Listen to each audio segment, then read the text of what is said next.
السلام علیکم ورحمۃ اللہ وبرکاتہ۔ دوستو، آج ہم ایک ایسی حدیث بیان کرنے جا رہے ہیں جو آج کے ہمارے معاشرے پر 100% فٹ ہو رہی ہے۔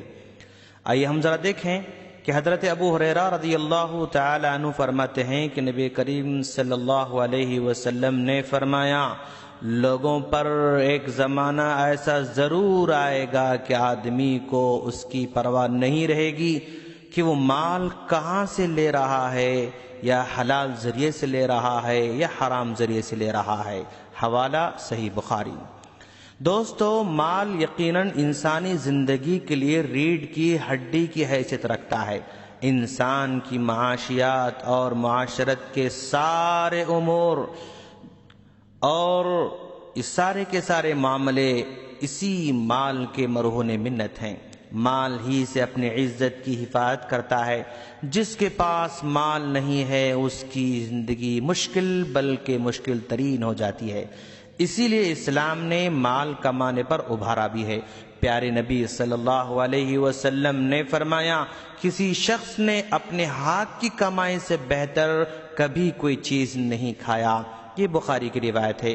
اسی طرح بخاری مسلم کی اور ایک روایت ہے جس میں اللہ کے رسول صلی اللہ علیہ وسلم نے فرمایا، تم میں سے ایک شخص لکڑی کا کٹا اپنی پیٹھ پر لاد کر لاتا اور اسے بیچ کر گزارا کرتا ہے، یہ اس کے لیے اس سے بہتر ہے کہ وہ کسی سے سوال کرے۔ وہ دے بھی سکتا ہے اور انکار بھی کر سکتا ہے۔ دوستو، لیکن اس کے لیے اسلام نے شرط لگائی ہے کہ وہ مال حلال ہو اور حلال ذریعے سے حاصل کیا گیا ہو، کیونکہ اللہ تبارک و تعالی پاک ہے اور پاک چیز کا حکم دیتا ہے اور پاک ہی چیز کو قبول فرماتا ہے۔ ارشاد نبوی ہے کہ لوگو، اللہ تعالی پاک ہے اور صرف پاک ہی چیز قبول فرماتا ہے۔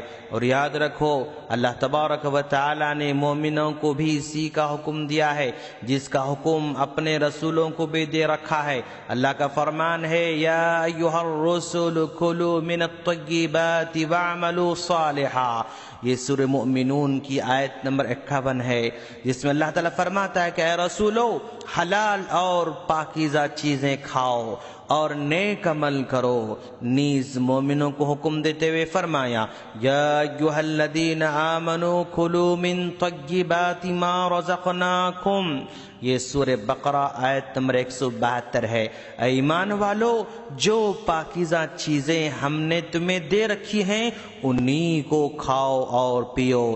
پھر آپ صلی اللہ علیہ وسلم ایک شخص کا ذکر فرمایا جو ایک لمبا سفر طے کرتا ہے، اس کے بال پراگندہ ہیں، اس کا جسم گرد میں اٹا ہوا ہے، وہ اپنے ہاتھوں کو آسمان کی طرف اٹھا کر دعا کرتا ہے کہ پروردگارا، حالانکہ اس کا کھانا حرام ہے، اس کا پینا حرام ہے، اس کے کپڑے حرام ہیں، اس کی روزی حرام کی ہے، تو اس کی دعا کیسے قبول ہو سکتی ہے؟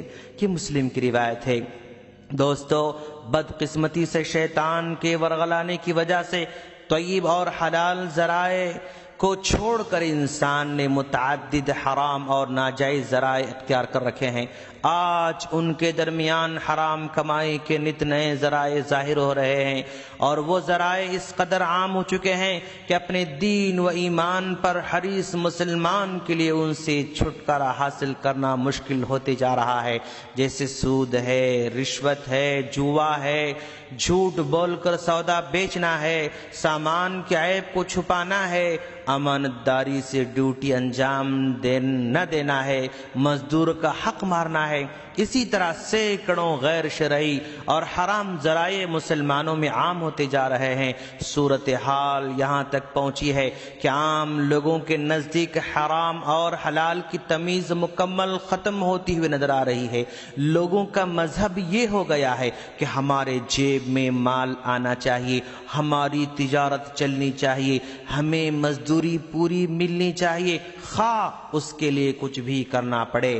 ایسے ہی حالات کا ذکر ہماری بیان کردہ حدیث میں وارد ہے کہ ایک وقت ایسا ضرور آنے والا ہے کہ انسان کی روح ایمانی ختم ہو جائے گی، وہ یہ نہ دیکھے گا اور نہ تلاش کرے گا کہ یہ مال جو ہمیں مل رہا ہے یہ کیا حلال ہے یا حرام ہے، بلکہ اس کی کوشش یہ ہوگی کہ اسے مال ملے اور اس کی اکاؤنٹ میں دن بدن اضافہ ہوتا جائے، خواہ وہ کسی بھی ذریعے سے اس کو حاصل ہو رہا ہو۔ واضح رہے کہ نبی کریم صلی اللہ علیہ وسلم کا یہ فرمان بطور خبر کے نہیں ہے بلکہ بطور تنبیہ کے ہے۔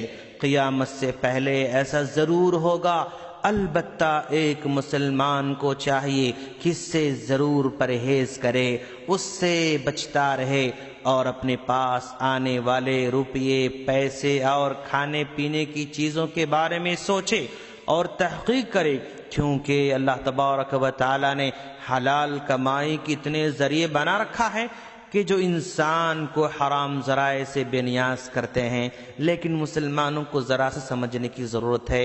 ہم اللہ سے دعا کرتے ہیں کہ باری تعالی ہم تمام مسلمانوں کو حلال ذریعے اختیار کرنے کی توفیق عطا فرما اور سارے کے سارے حرام ذرائع سے ہمیں دور رکھنا۔ آمین۔ السلام علیکم ورحمۃ اللہ وبرکاتہ۔